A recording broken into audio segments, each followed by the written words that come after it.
काय सांगाल मामा, कुठून आलात आणि कुठं निघाला तिकडं? क्षेत्र वंकार शेवर ते पंढरपूर सायकल वारी चालली आहे आमची.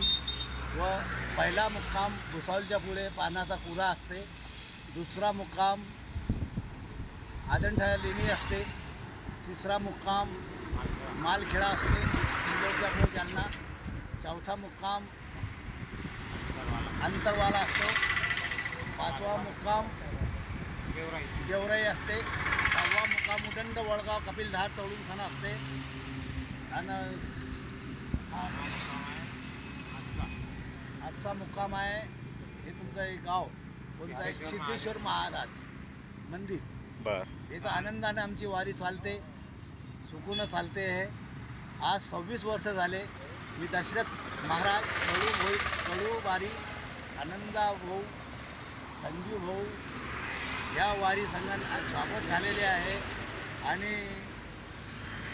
काय बाबूलाल फकीरा भोई जामनेरवाले हे सामील झालेले आमच्या संघाने. त्यावेळी आम्हाला आनंदाचा सुखरूप भेटले आहे. 18 सायकली आहे. 18 सायकलीचा आनंद होते. दिंडी सोहळा चालली आहे.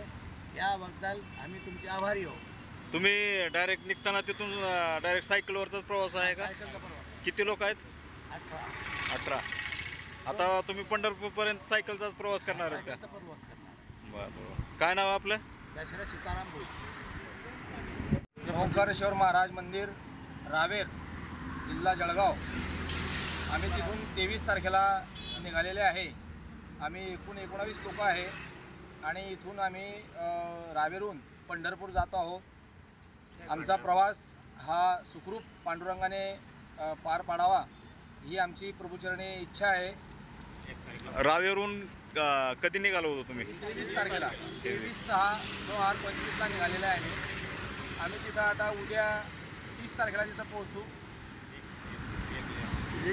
पांडुरंगाकडे काय मागणी असणार आहे आपली? पांडुरंगाला आमची मागणी आहे सर्वांना सुखी समाधी ठेवू आणि ह्या वरुण राजाला सांगून की पाऊस हा भरपूर झाला पाहिजे, त्यासाठी आमची मागणी असते. म्हणून आम्ही पंढरपुराला जात असतो आणि पांडुरंगाला विनंती करत असतो.